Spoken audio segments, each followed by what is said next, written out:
आप चाहे कितनी भी पूजा कर लो, कितना भी पाठ कर लो, माला गिन लो, मंदिर चले जाओ, उस बुरे कर्म का फल अच्छा नहीं मिल सकता।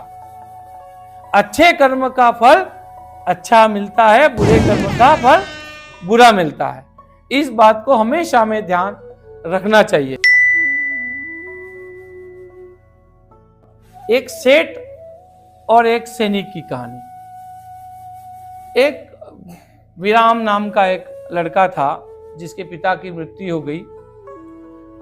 जैसे तैसे पढ़ाई करता है, वो बड़ा होता है, कद काठी में अच्छा था, तो वो सेना में चला जाता है सैनिक बन करके, और उसके माँ की भी मृत्यु हो जाती है। उसके बाद आगे पीछे उसका कोई नहीं था, तो सेना में ही नौकरी करता और वहीं कैंटीन में ही खाना खाता और वहीं रहता है, क्योंकि उसका कोई घर था नहीं, वहां कोई पीछे उसके आगे पीछे कोई था नहीं, तो किसके पास जाए। तो उसके जो सैलरी आती थी वो बैंकों में जमा रहती थी और वो वहीं रहता था। उस कैंटीन में एक सामान सप्लाई करने के लिए एक सेठ जी आते थे। उनका परिचय जो है वो उस व्यक्ति से हो जाता है। वो जब भी आते हैं तो उससे बातचीत करते, उनसे मिलते, तो दोस्ती सी हो गई। तो एक बार वो सेठ जी उस बालक को कहते हैं कि तेरे पास विराम ये जो पैसे हैं तो उसमें से थोड़े मुझे दे, तो मुझे मेरे व्यापार में मुझे पैसों की जरूरत है, तो मेरे वो काम आएंगे और उसके बदले में मैं वापस लौटा दूंगा और ब्याज के रूप में मुनाफा तुम्हें दूंगा। तो पहले तो वो ना कहता है कि नहीं, मैं आपको इतना ज्यादा जानता नहीं और आपसे पैसे क्यों दूं, और मुझे ये सब ब्याज की जरूरत नहीं है। लेकिन वो काफी अनुनय विनय करता है, तो उसे लगता है कि ठीक है, मैं दे देता हूँ, आपकी भी मदद हो जाएगी और आप मुझे समय पे लौटा देना। तो वो पैसे उनको देता है। वो सेठ जी उस पैसे को अपने बिजनेस में लगाते हैं और बिजनेस जो है बढ़ता है, दिन दुगुना रात चौगुना बढ़ जाता है और पैसा अच्छा कमाता है।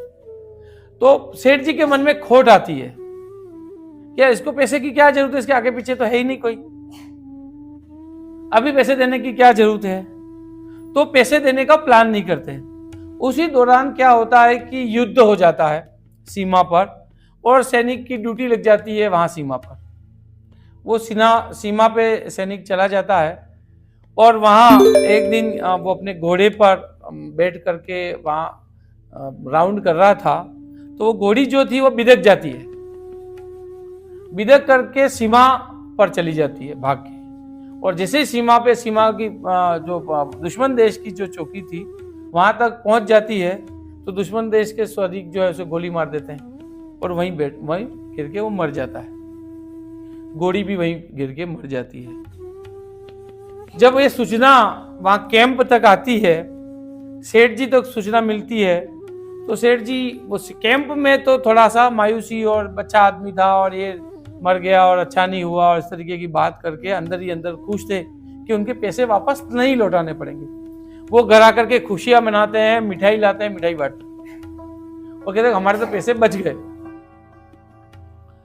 सेठ जी का बिजनेस बढ़ता गया, चलता गया, उनके पुत्र पैदा होता है, वो बड़ा होता है और वो 20-25 साल का हो जाता है, तो उसकी विवाह करा देते हैं। जैसे ही बालक विवाह करके आता है तो वो बीमार हो जाता है। उसके मस्तिष्क में कोई ट्यूमर होता है, तो उसके इलाज में सेठ जी लग जाते हैं। बहुत लंबा समय हो जाता है और लाखों रुपया उसकी बीमारी में निकल जाता है। पैसा पानी की तरह बहता जाता है और एक दिन ऐसी स्थिति आती है कि उसके बेटे की डेथ हो जाती है, मृत्यु हो जाती है। मृत्यु होने के बाद सेठ जी का जो धन था वो भी उसकी दवाई में सब समाप्त हो चुका था, पहले वाली स्थिति में ही आ गए थे और बेटे की मृत्यु हो जाती है। तो उनके घर में विलाप हो रहा होता है और वो रो रहे होते हैं। तो एक संत महात्मा वहां से निकलते हैं, वो कहते हैं कि विलाप करने से क्या फायदा, जो होना था तेरे कर्मों का फल तो तुझे मिल गया। तो सेठ जी कहते हैं कि मैंने क्या किया। तो संत महात्मा कहते हैं कि तेने ही किया है। वो कहते हैं कि तेने उस सैनिक का जो पैसा था तेने लौटाया नहीं उनको। तो कहते वो मर गया था, मैं कैसे लौटाता। उस संत महात्मा ने कहा वो मर तो गया था, ये सही है, लेकिन खुशियां भी तेने मनाई थी, मिठाई भी बांटी थी, तो तेरे मन में उसके मरने से पहले ही मन में दगा आ गया था कि इसको पैसे नहीं लौटाने। उसने कहा ऐसा तो था, लेकिन ये मेरे कर्म का फल मेरे बेटा क्यों मर गया? उसने कहा कि वो बेटा जो था वो सैनिक ही तेरे यहाँ पैदा हुआ था, पुत्र रूप में वो सैनिक ही आया था और वो पुत्र रूप में जन्मा था, तो तेरा सारा धन समाप्त करके वो मरा। तो कहे साहब इसकी बीवी ने क्या गुनाह किया था, शादी के बाद क्यों मरा, वो पहले मर जाता।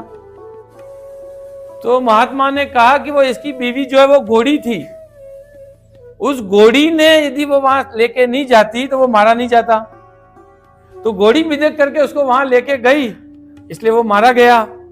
ये घोड़ी को सजा है कि अब ये विधवा के रूप में रहेगी।